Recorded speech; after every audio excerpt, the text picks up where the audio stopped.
This is your spoiler warning for 1972's The Rats Are Coming, The Werewolves Are Here by Andy Milligan. In this episode, we get into the film. It's a really, really fucked up kind of film, and we talk a lot about all of its really weird, kind of gross themes and about animal cruelty in films a lot. There's a very large segment at the end.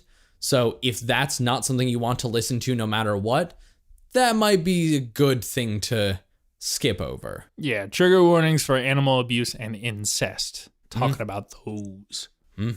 See ya. What? Even a man who is pure in heart and says his prayers by night may become a wolf when the wolf bane brooms. The autumn moon is bright. The wolf creature! It's out there, isn't it? You've seen it, haven't you? A strange beast, somewhat resembling a wolf.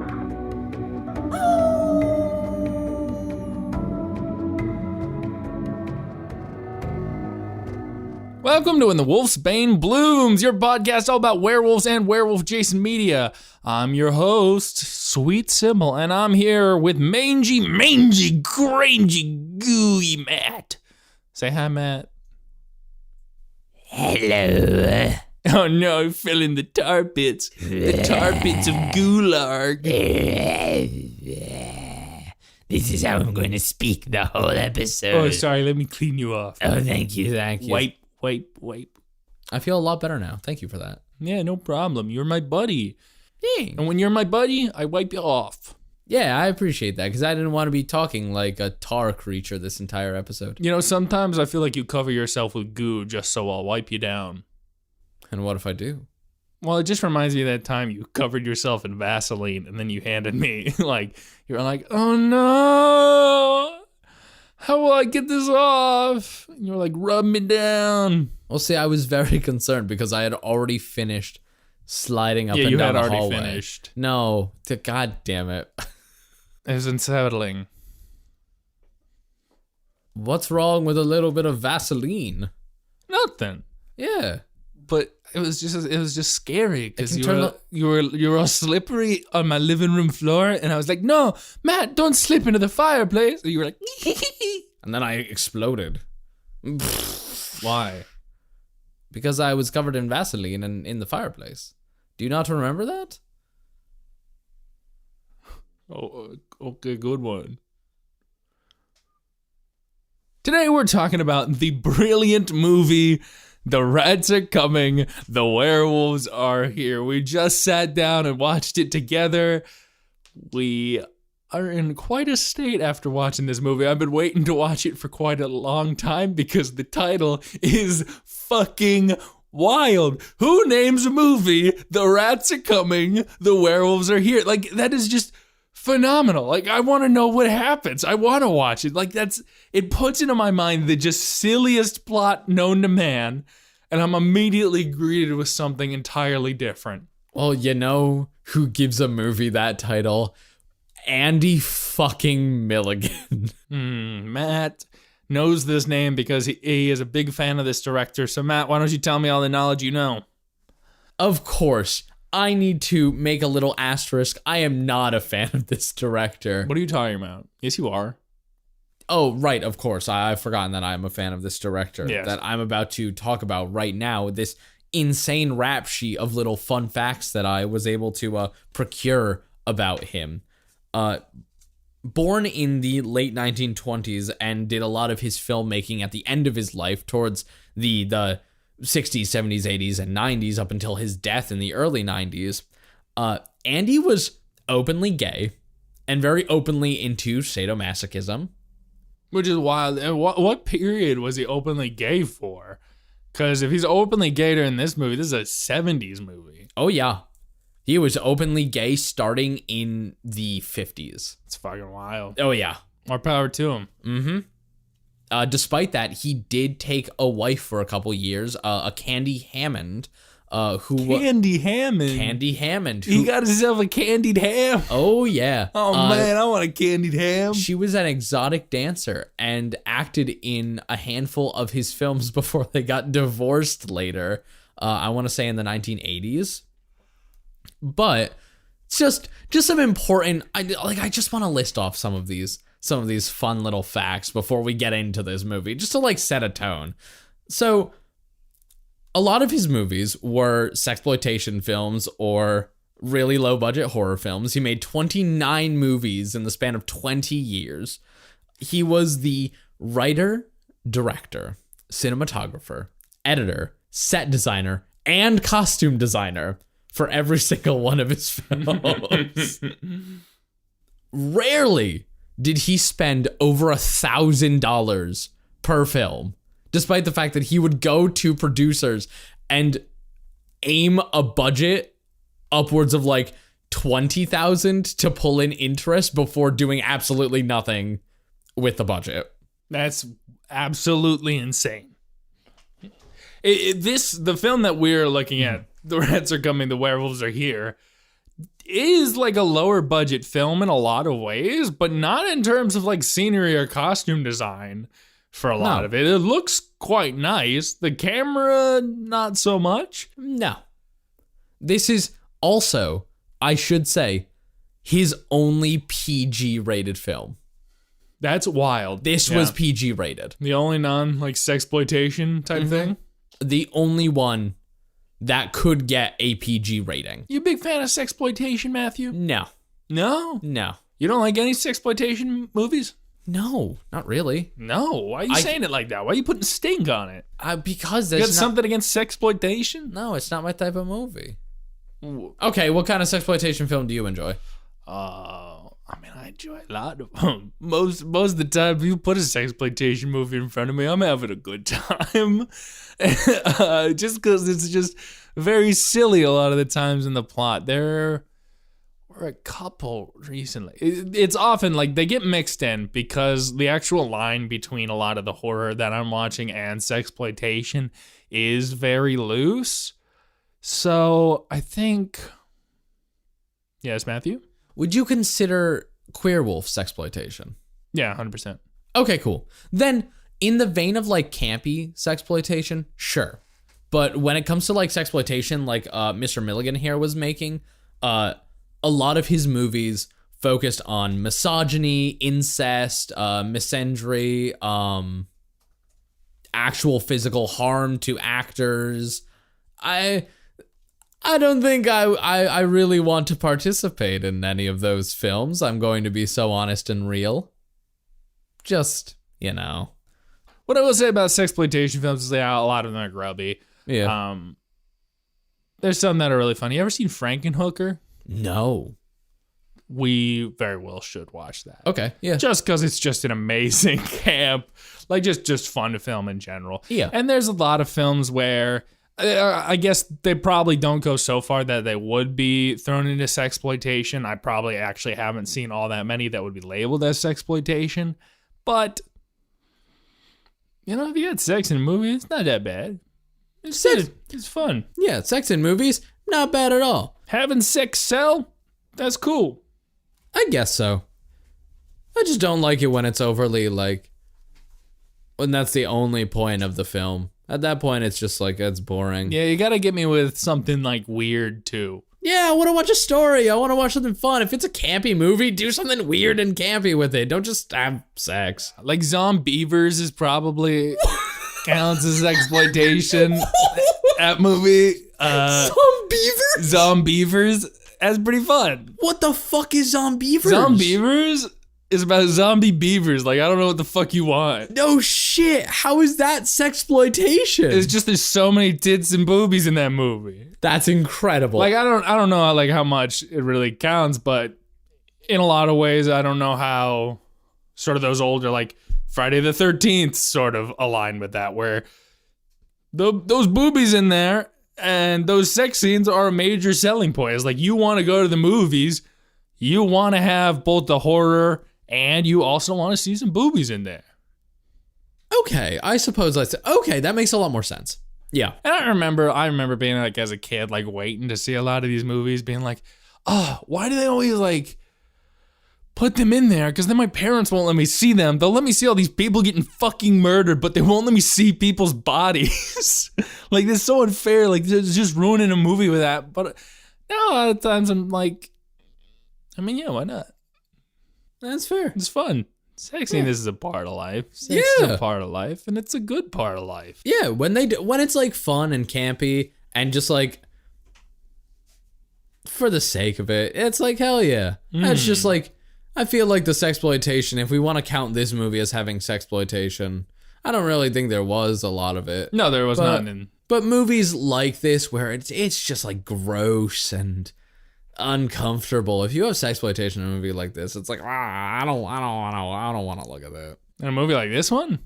Yeah, if you had like a sexploitation movie with the vibe of The Rats Are Coming, The Werewolves Are Here, I feel like I would be off-put immediately. Like, I don't want any of these. Yeah, I mean, yeah, especially with this movie having some of the weird bits that were inserted. This movie was It's fucking weird. Oh, it's a rough watch.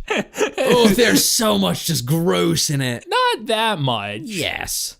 There's like one fucking scene. There's not like scenes being gross, but there were a couple gross scenes, but like the themes of it.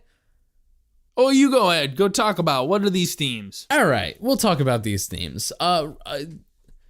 Or occurrences of this movie. We have incest, we have torture, we have animal torture, we have just weird relationships between siblings and parents and secrets and murders and cover-up killings and just everything.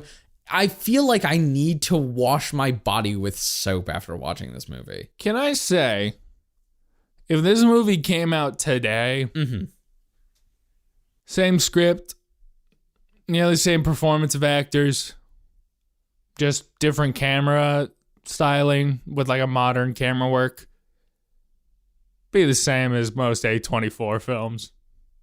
That'd still feel gross. And everyone would love it, and it'd win awards. That's great. I'd still feel gross. Yeah, it's fine. I'm just saying that a lot of times, like, people make a distinction with a lot of movies between, like, what's trash and what's, like, something else. There was, like, the movie Scream 5 parodies it a little bit and talks about it. People use the term, like, elevated horror. And it's really just what certain people tell you is horror that you can like, where it's like, oh, it's themes. It's like every horror has themes. Yeah. And this one fits along with a lot of it. It's got plenty of drama, but I don't know. You see the same of it in many of the things, in many of the movies that have been quite big recently. I feel like that's understandable. I think it's just for me, it's this vibe of, this is like the kind of movie that you would find on a tape recorder in someone's basement from 20 years ago, like the basement of just a weird, dingy basement. And it just, I don't know how to describe it. I don't think that's an unfair descriptor. You got No. plenty of actors who are doing just a fine job in this. That's the thing. They were doing a phenomenal job at performing to make me feel gross. I think... there wasn't even that much to make you feel gross. It was just like a drama, a family drama to sort of uncover. And then there's clearly these bits that are added to sort of, add to the intensity, try and increase the horror. Yeah. Which I should come up and bring in some facts that I've just found from skimming the Wikipedia and that are pretty obvious from fucking watching the film. Go ahead. You know how there's clearly scenes that are filmed with a different type of camera later on? Yeah. Where just things are blue, have a blue tint to them? All of the rat stuff was filmed later. Yes, because There were no rats in the original movie.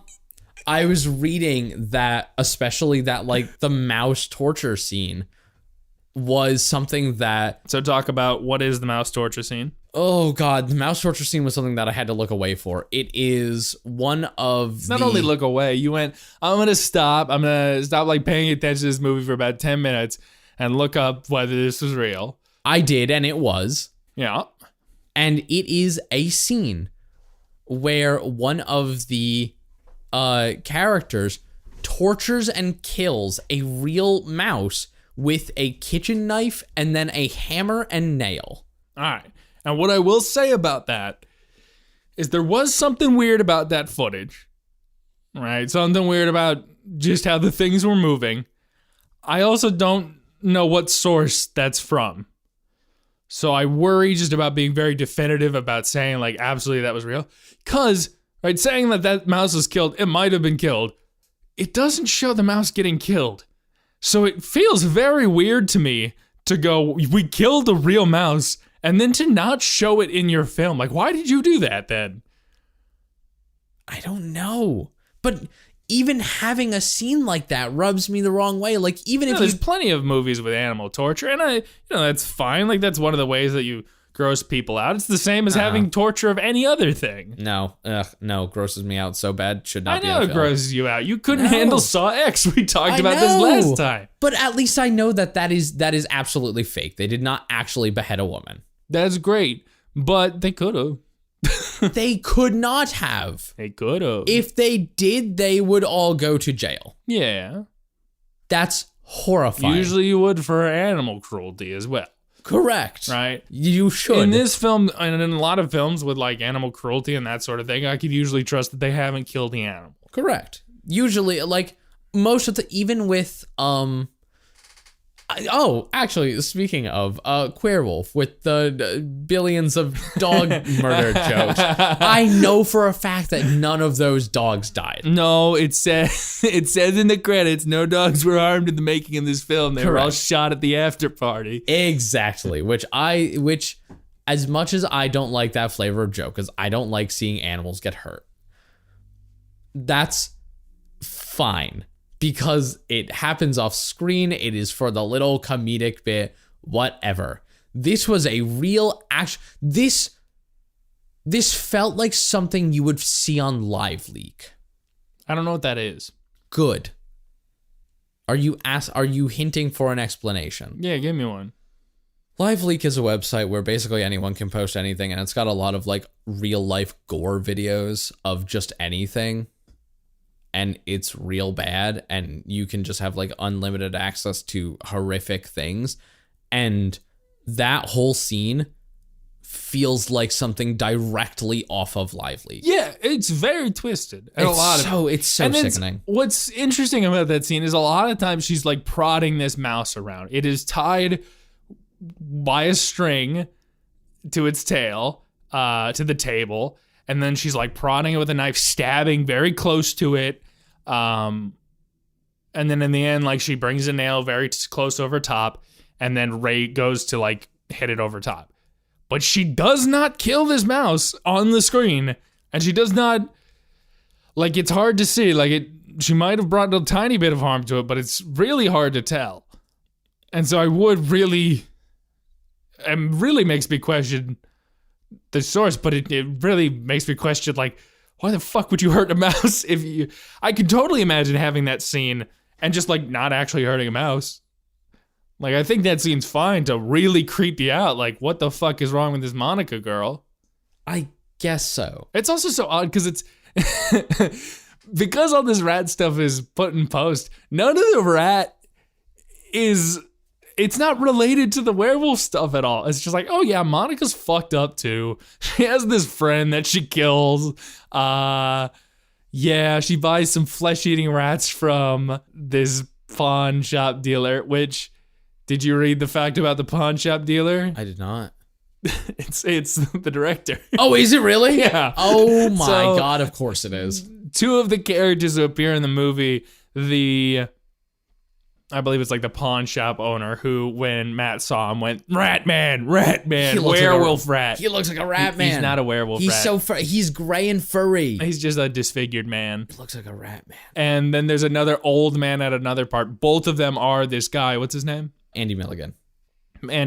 They're played by him, and he does a fine job acting. But those scenes are so long as well. They were put in there to pad out the runtime, and the rats were specifically added because of the success of Willard. Do you know the film Willard? No. You don't know the film Willard? No, I don't know the film Willard. It's just a film about a guy who loves rats. Is it really? Yeah. It's about a boy who loves rats, takes care of rats, and he works at this company that used to belong in his family, and it's supposed to eventually go to him, but then they're like, no, we're not going to pass it along to you. And so he's just been friends with rats this entire movie, and then at the end he's like, I'm gonna have these rats fucking kill this guy, and the rats kill this guy.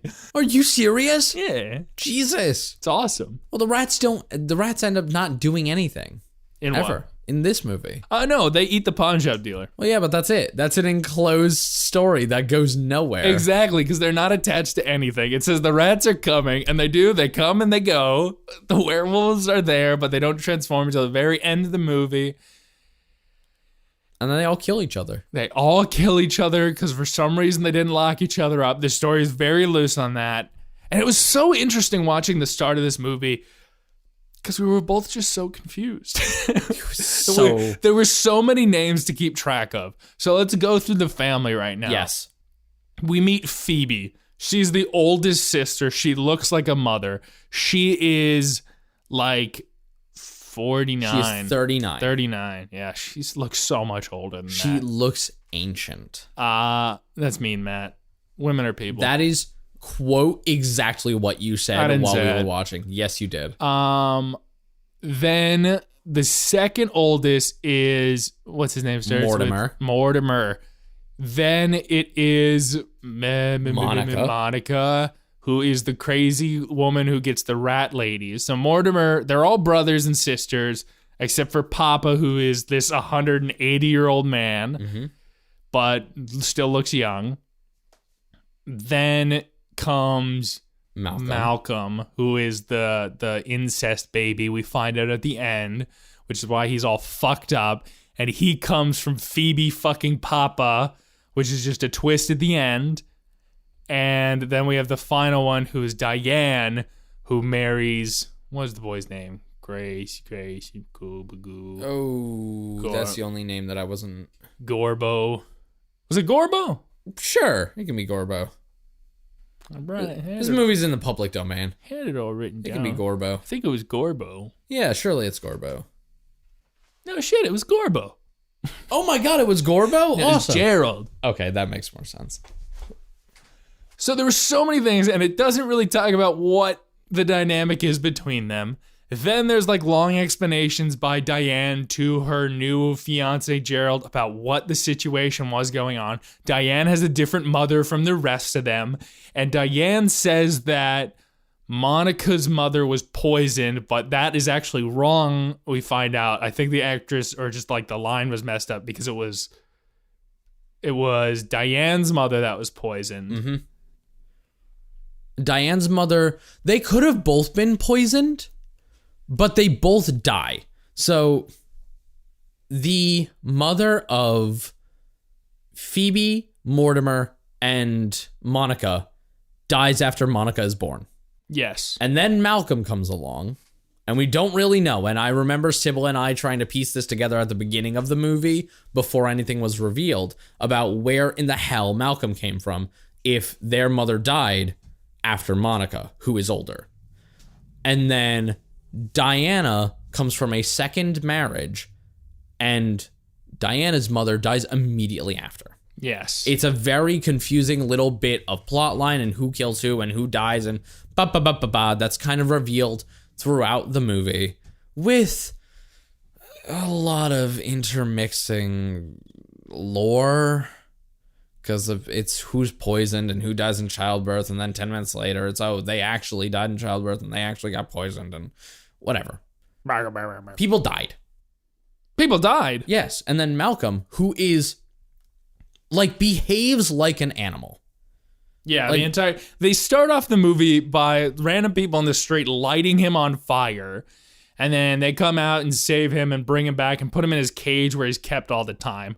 Monica regularly would go into his cage and then just whip him with a belt and then play around with him, which I think is fun. Those are fun scenes.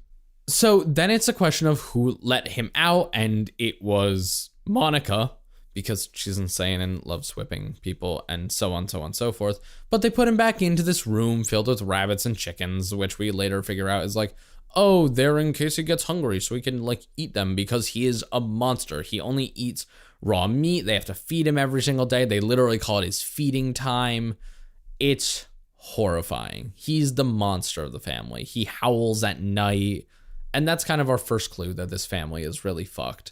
Until we learn, like halfway through the movie, that their last name is literally Mooney. That was such a good bit. I couldn't get over it. I was overjoyed. I laughed out loud, and Matt just sort of couldn't contain it either, where it was just like, just turning to each other like, Moonies? The name is fucking Moonies? Are you kidding me? The name Mooney came up, and I cannot describe how quickly both of us turned, locked eyes, and just fucking lost it. It was so good. Oh, this movie. They're Moonies. Moonies. You gotta name a werewolf character Moonies. Uh-huh.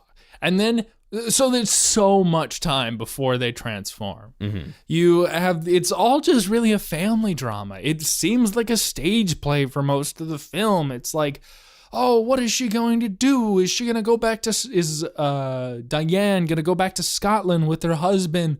Or is she going to stay here and help take care of Papa with the new medicine that she's learned while she's been away at college? It almost reads like an Ibsen play. Yeah, very much so. For most of the run. But it just like never ties together in any way that is satisfactory at all. Not at all. It's so weird.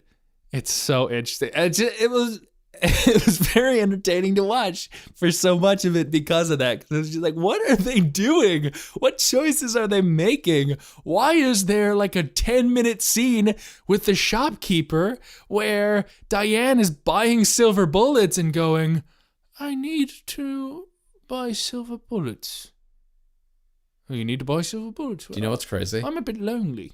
Yeah. That scene is almost 10 minutes long, which is longer than the entire climax of Gerald going in to talk with Papa to him getting murdered at the hands of Diana. That was great. Oh my God. So the ending climax, it was very hard to ascertain what the hell was actually going on with it. Because the husband, finally, Diane admits to Papa, her father, that she's pregnant. And he's worried about her being pregnant because like, oh, what a werewolf baby. But the actual act of being a baby is like, oh, maybe we can do tests. Maybe the baby can be okay. We can continue this whole thing along. And as it's happening, Papa goes on this rant, and then he starts to have his like attacks, and he like half wolfs out and then immediately dies. And that causes the rest of the family to rush in. Phoebe is in anguish. And then what does she admit, Matt? She admits that she and Papa had an incestuous relationship after her own mother died, and she birthed Malcolm. Ugh, and that's why he is all fucked up. And before that even happened, Sybil and I were on the couch, and as Phoebe dropped in, I was like, I loved Papa more than all of you. I turned to Sybil and jokingly said, haha, they fucked. And then she immediately said that they had sex. Yeah, they did. That's the whole plot. I wish I could have seen my own face of shock and horror as I turned back to you in disbelief. I don't know what you expected. Like, not that. Incest isn't that far out there for a movie like this. I wasn't expecting it. You saw a weird family that was always living together that couldn't get married, and you think they wouldn't fuck each other? It never crossed my mind. Okay. It never, like, that's not something that ever crosses my mind. And just having it out of, I mean, I guess it's not out of nowhere from how fucked up we have seen this family to be. But God, it's just, Her anguish at Papa's death causes Phoebe to wolf out because it also is just the full moon. Like they were about to like take medicine and restrain themselves, I guess. They didn't prepare for it. Normally they do. But so she wolfs out, starts attacking everyone. Then Mortimer wolfs out. They attack each other. Monica's there. She dies. No, they don't attack each other. They lock Phoebe in the bedroom. Do they lock Phoebe in the bedroom? They lock Phoebe in the bedroom. Mortimer begins to wolf out. And as Diana and Gerald get to a safe place, Monica, Malcolm, and Mortimer get into a fight as wolves, which results in Malcolm killing Monica and then Mortimer killing Malcolm. It should also be stressed that this is not like some epic werewolf fight. No. It is these people with some hair kind of glued to their head or maybe some brown paint on them, just still in their full clothes going, arr, arr, arr. With like neon red fake blood. Yeah, swiping at each other. Which neon red fake blood? Don't shoot it down. That shit's awesome. Oh no, it's grand. Yeah. It was absolutely wonderful. Don't you fuck with it. Yeah, I fuck with Back off, man. I fuck with the neon red fake blood. And so they rush out, they survive, and then after the aftermath of it all, they eventually kill Mortimer. They shoot Mortimer with a gun. They shoot Phoebe first with a gun. They do. They shoot Phoebe, they leave her to die, and then they shoot Mortimer. And they do, Gerald and Diana do have a little moment with Mortimer because throughout the movie, Mortimer is the only one of the siblings who has been decent to Diana. Yeah, I mean, there was one scene where he was like, oh, it's nice. You're going to have a baby. That's nice. Yeah. Oh, he's regularly very supportive of his other siblings, but especially Diana and it's very nice. Gerald. You have a baby. It's nice. You're Phoebe's having a baby. very... Hey, okay. You having a baby? Yeah, it's nice. Yeah. I hope it doesn't turn into a werewolf baby. No, I don't think he was going to be too his baby. I didn't understand a single word you said there. That's nice. Yeah. So Phoebe is just very domineering, very overbearing. Monica hates Diana and is insane. And then Malcolm is a monstrous little guy who's locked in the basement all the time. So they don't treat Diana well. So there's a little moment when Mortimer is dead for Diana to mourn Mortimer's death, which, quite sad. Quite unfortunate. I mean, not that sad. Not this sad. But then they go back into the house and everything's cleaned up. And Gerald is like, oh, it'll be so good to leave all this behind and return to Scotland. And Diana's like, Scotland? We were never going to go back to Scotland. We're going to stay here. And when Gerald dares to say, no, we need to leave this all behind, Diana reveals the final part of her plan, that she was only using her new husband to have a baby, and that she, unlike the rest of her family, can transform at any time she wants. As she does a little spin around, transforms after the spin, and kills Gerald in the living room. Then there's one final scene where she's sitting with an old lady with a big old belly, and then the old lady's just laughing at names. Petunia. You don't want to name your kid Petunia. Jesus Christ. She does laugh so long. Yeah, just like that. So long. At just Petunia. And then the movie ends. So, Matt, what you're saying is... Wait, what are you saying? I'm saying that what the fuck? What the hell with this movie? You had a good time. No. You had a good time. I saw it. There were some silly moments. I really liked loved it. I really liked the gunsmith scene because it was really funny listening to, oh, you're hunting big game? You should probably have a rifle. No, a pistol will be fine. Are you sure you're hunting? A pistol will be fine. Well, surely if you're hunting something that big, no, a pistol. Yeah. Could you also make silver bullets? Sure, I could make those. I'll need about a day. I need them soon. Okay, I'll make them in 6 hours. I need them in 2 hours. Oh. And just no question from the gunsmith of, why do you need silver bullets in 2 hours? Just, sure, I'll melt down this silver cross that you stole from your husband. She is going to be nice and have some tea with him later. Of course, yeah. And she asks him, he's like, well, about what size game are you hunting? You-sized. What? It's literally what she said. Oh, about the size of you. Yeah, I'd say it's about your size. I don't think you should be hunting me. No. There's a very large dog that's been eating our chicken. Yeah.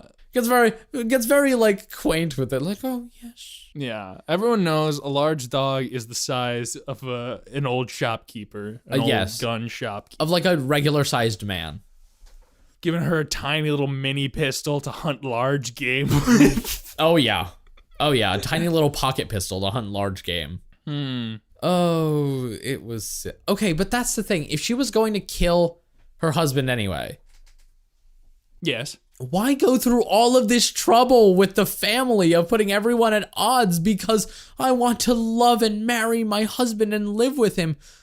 If you were going to kill him, what was the fucking point of the entire movie plot? I don't know. She had to kill her entire family somehow. She could have done that without him. She did not need him the entire time. Well, she needed to be filled with seed. They already did that. She said she knew for 4 months. Yeah.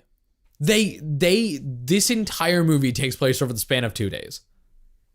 You don't know that. I do. You don't know. We see every single day. No, you don't. We do. You don't know. I'm being rage baited. Time can be passed. You can't assume, Matthew. But she said she's known before they got there. Yeah, that doesn't mean that the time that they're there has been 2 days. Okay, whatever. Right? I'm Even just saying so, you can't know that, right? It's not a long period. That's fine. Fine. But you say things definitively without knowing them. Fine. Even if it's not 2 days, they are there for a short amount of time, and she says she knows well before they get there. So why do you need your husband? I don't know. That's the entire point I'm trying to make. I don't think this movie was written very well. They added rats late in the process. It wasn't. Which I think would have been the more interesting part of the movie, to have the killer rats be part of the werewolf thing. But instead, they were just used to kill a shopkeeper because the girl bought rats and then said, oh no, these flesh-eating rats I bought bit me. Did you notice when she bought the flesh-eating rats and was naming them, she named one of them Willard? You probably wouldn't have noticed that because you didn't know the film Willard. I did not notice it at all. But the point was to capitalize on the film Willard. That's so foolish. So I immediately noticed when she was like, and Willard, I'll call you. I'm like, you motherfucker. That's silly. That's incredibly silly. We should watch Willard sometime. We can watch Willard. Why don't you watch enough films, Matt? I don't know. All you watch is films for babies. That's so untrue. What shirt are you wearing right now, Matthew? If you say that Jurassic Park is for babies, what age group do you think Jurassic Park is for? Anyone. Okay, we're going to continue on. Now they know that we are filming these on the exact same day because I am wearing this Jurassic Park shirt in both of them. You have made reference to it in both episodes. That's okay. Fair enough. They know you haven't gotten wittier. No shit. You never get wittier. I'm not known for my wits. And fun fact, he never smells better either. I smell like sugar cookies. Come here. No. If you don't, I'll know you don't smell like sugar cookies. Can you not smell it from here? The No. sugar cookiness? No, all I smell is like the ass of my room. It smells terrible in here. Well, I'm also congested, so I can't smell anything right now. You've been sniffing this entire episode. Stop it.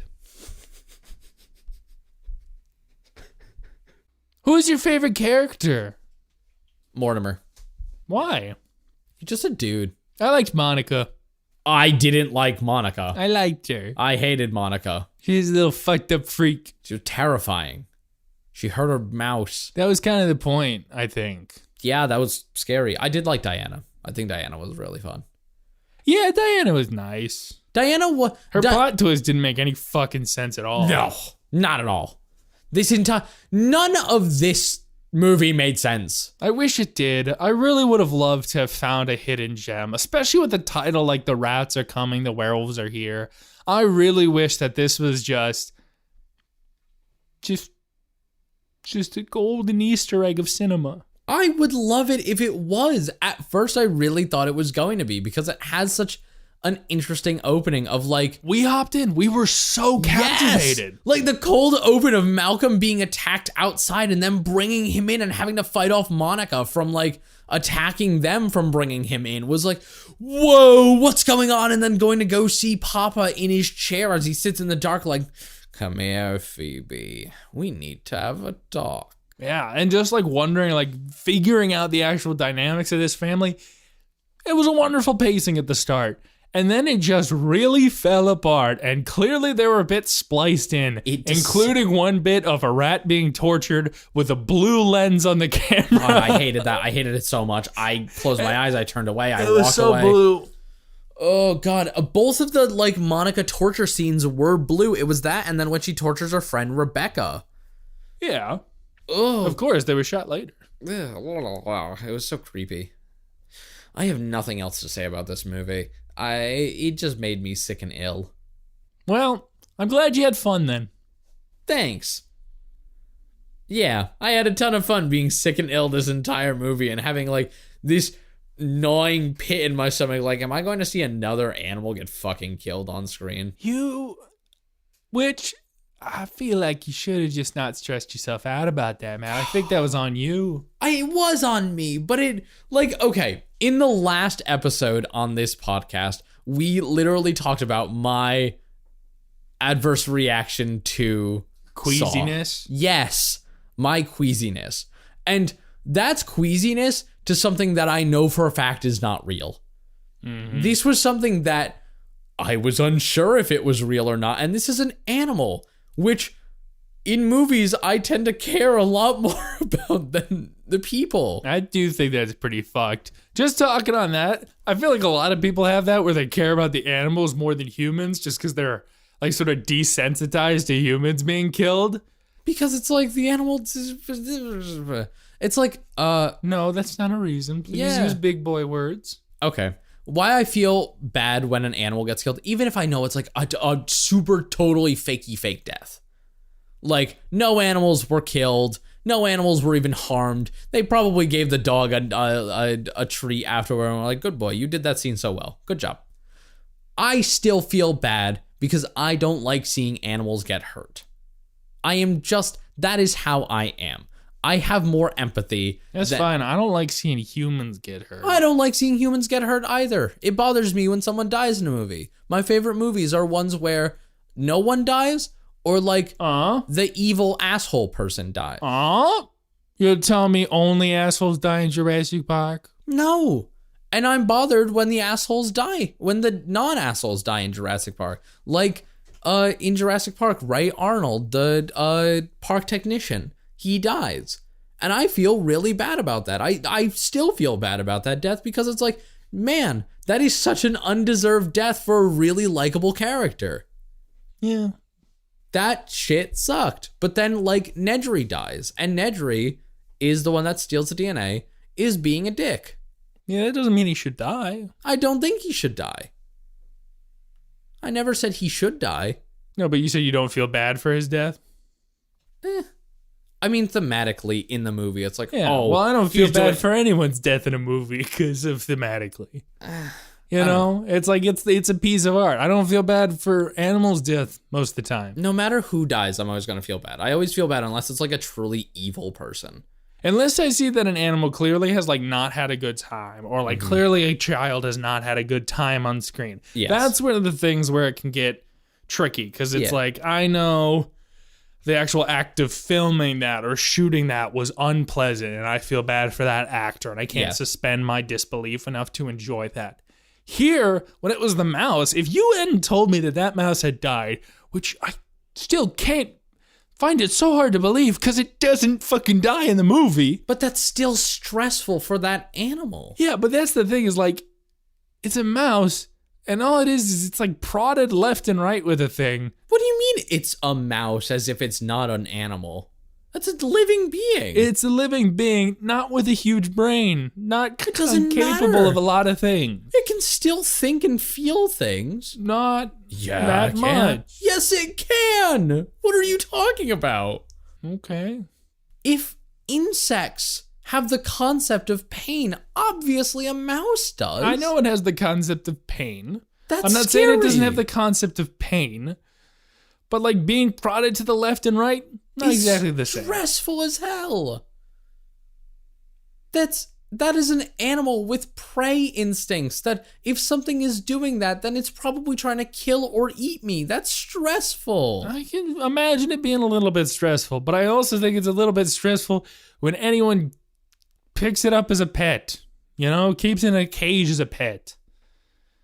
But- a lot of times those things cause it in Yeah. a very similar circumstance. But if you have a pet mouse and you treat it gently, and I know, but Or- there's still going to be times where it's like, oh, I need to move it. I need to do this thing. of course, and like I have had pets my entire life. Obviously, there are things that humans do that are going to stress out an animal that are unavoidable. We have to vacuum. We have to clean. I have to clean out my lizard's tank every once in a while, and yeah, she doesn't like that. But then I reassure her that everything is okay because once she goes back in, I have food ready for her. I handle her so she knows and she can feel like the warmth of my hand and just relax there for a little bit. And I'm just saying, Stabbing at an animal with a sharp object is Yeah. scary. as is cleaning the cage. Yeah, and And if they reassured it afterwards, that's you didn't need to stab at it with a knife. I have to clean out her cage because it's something that needs to happen. I need to clean it out so that the feces does not sit in there, or it's the same reason why I dust my room. You don't need to stab at a mouse with a knife. no, I don't think you need to. That's so uncalled for. If you're going, why I also say that is because later in the movie there is a fake mouse that Monica kills. She stabs it a bunch. It is a clearly fake mouse. Why not use a fake mouse then? Because that's one where they actually killed it. That's terrifying. Why? But why not? Whereas this one, I mean, even like the actual like coming down with a knife, I'm not sure necessarily would scared the mouse all that much. That mouse looked scared though. It was avoiding. You weren't fucking watching.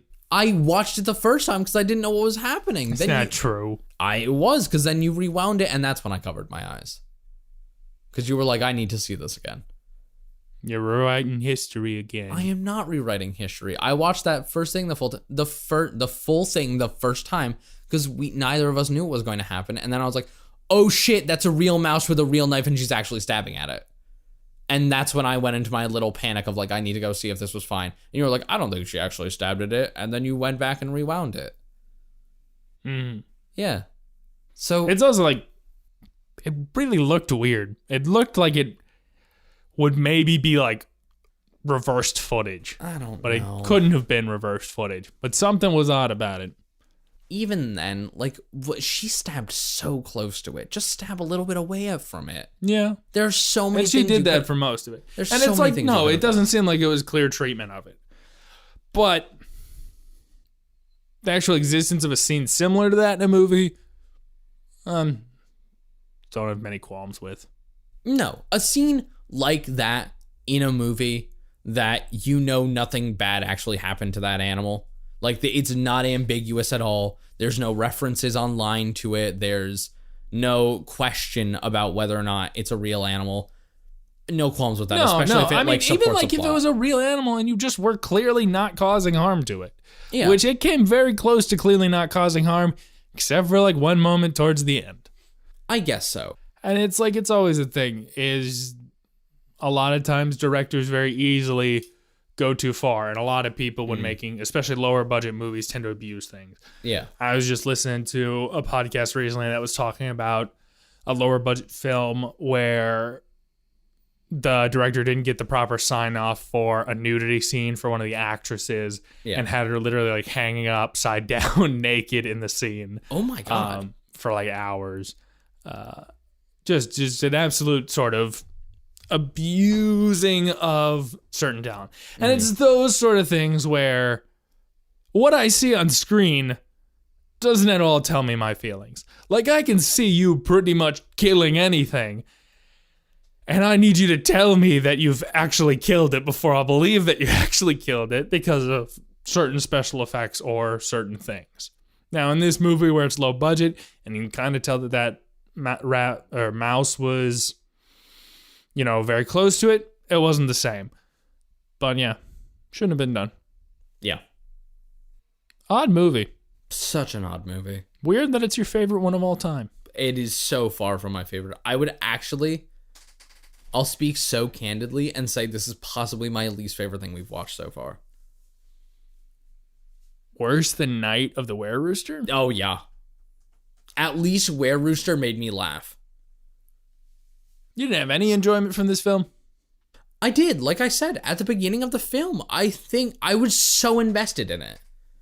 I was genuinely so interested. You heard it here. Matt loves it. All right, Matt, we're going to go into our ratings now. Unbelievable. Okay, Sybil, how do we rate things? We rate things on a scale of 0 to 5. Mm-hmm. And we don't rate them on how good of an actual movie it is, so you can't just give it 5 stars because you loved it. You've got to rate it on how good was this werewolf depiction. Why are you Is this the perfect depiction of werewolves? Does this meet the actual themes of a werewolf story that we like, or that just goes along with the traditional ideas of werewolf myths in general? And so, thinking of that, drum roll please. I'm going to rate this. I can feel it. I'm feeling it. The score's coming into me. 1.5 stars. 1.5 stars. Yeah, I'm staying 1.5. Okay, why? So the actual werewolf depiction is terrible. It's clearly just some hair or like some brown paint on people's face. In Diane's, it's very clearly like mostly just like brown paint on her. There's the actual like act of controlling transformation. There's the transforming at the full moon, so it has that. It has the weakness to silver, that killing a werewolf instantly. That's great, but there's no werewolf in like most of this film, and it's not really about that. It's about this drama in this family, and like that's just it. So the actual depiction is terrible. It doesn't do much of like the actual conflict of having a werewolf, and is more just like your typical like fucked up family, like incest family, more along the lines of Texas Chainsaw Massacre or The Hills Have Eyes than your typical werewolf story. I 100% agree with basically everything you just said. And my rating is also a 1.5 because the depiction is so bad. The story just does not have anything to... It feels like werewolves were an afterthought. It feels like this... It feels like this entire script was written to just be a family drama, a fucked up family drama. And then it was like, what if we had werewolves? And no shit, this would be so awesome if we had werewolves. And then 5 days before they finished, it was like, what if we had rats? No, they would have finished, sent it off. The producer goes, no, it's not long enough. Also, Willard did well. Well, we can add rats. There. Yeah, let's add rats. Yeah, that is canon. Exactly what happened during the making of this movie. It's such a crazy movie. Oh, it's so wild. So interesting to watch. Definitely worth checking out. Such an insane piece. Love it. Yeah. Where are the bodies? Oh, fucking God, stop doing that. I'm sorry. Being flashed like point blank with a lamp. Matt doesn't like seeing my boobies. There is a big bright lamp next to you that you keep interrogation pointing at me. I don't want to hear you flashing with boobies. All right, Matt. Yeah. Give me a game to leave us out on. Fuck, I didn't think of one. Because the only game that I have... Not a game, just like a top 5. Something stupid. All right. Rats. Rank this... Okay, how about this? Rats. Yes? Rank the siblings in order from most desirable to least. Desirable in which way? However you so choose. I want to see what definition of desirable you pick. This is a psychological test. Okay, I'll pick a version of desirable, but I'm not going to tell you. Okay, that's fine. All right? Am I including Papa in this? No, just the siblings. Just the siblings? Oh, yeah, just the 5 of them. It's perfect. There's 5 of them, and there's 5 spots. All right, so I'm going least to most? Yeah, least to most. Okay. Okay. For 5th place, Monica. For 4th place, so Monica's the crazy one who attacks rats. Yep. 4th place, I'm going to put Phoebe. She's the motherly one. 3rd place, coming down, I'm going to put Malcolm. He's the caged animal boy. You don't like a little bit of the wild? No, I very much do. Yeah? But, there's just better options. That's fair. Number 2, I'm putting Diane. She's very nice. She's very orderly, but she's just, she's going to kill me eventually. And number 1, of course, is Mortimer. Just a very kind boy. Yeah. I can see that. Yeah. He can be tamed, I think. Well, And on the note of taming, yeah. Matt, Yeah. you've got a partner to get to. So we'll sign off. All right, everyone. See you What? next week. Wait. Huh? What? Wait.